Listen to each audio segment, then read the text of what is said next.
నాగశ్రీ డైరీస్కి స్వాగతం. సుమా ఫుడ్స్ నేను last time ఒక రీల్ చేశానండి. వారు ఇంట్లో మనం ఆర్డర్ పెట్టుకున్నాకే తయారు చేస్తారని కూడా చెప్పాను.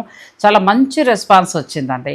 మళ్ళీ ఎవరి కోసం వారు ఆవకాయ పెట్టారట. నాకు మళ్ళీ మీరు టేస్ట్ చూడండి నాగశ్రీ గారు, మీకు బాగా నచ్చిన తర్వాత నేను వారికి పంపిస్తానంటున్నారు. నిజంగా చాలా బాగుందండి. మంచి రుచిగా కొత్తపల్లి కొబ్బరితోటి లేదంటే రసాలతోటి మీకు ఎలా కావాలంటే అలా వారు ఆవకాయ పెట్టిస్తారు.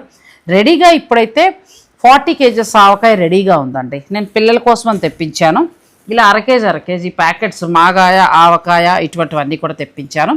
మీరు కావాలి అని అనుకుంటే సుమా ఫుడ్స్ వారిని సంప్రదించవచ్చు. నేను స్క్రీన్ పైన సుమా ఫుడ్స్ వారి ఫోన్ నెంబర్స్ ఇస్తాను. ఆమె వైజాగ్లో ఉంటారు సుమగారు. సో మీరు ఎక్కడ ఉన్నా కూడా మీకు చక్కగా ఇలా పార్సిల్ చేసి పంపించేస్తారు. అన్నీ దొరుకుతాయండి. మీకు ఇంకా అప్పటికప్పుడు ఏదైనా కావాలనుకున్నా కూడా ఆవిడ ఆర్డర్ తీసుకుని తయారు చేస్తారు. ఇది మాత్రం మీరు గుర్తుపెట్టుకోండి. ఫ్రెష్గా మనకి ఎలా కావాలంటే అలా, ఉప్పు కారాలు కొంచెం తక్కువగా అలా మనం చెప్తే మనకి ఎలా కావాలంటే అలా ఇస్తారు. సుమా ఫుడ్స్ వారిని మీకు కావాల్సిన ఊరగాయల కోసం సంప్రదించండి.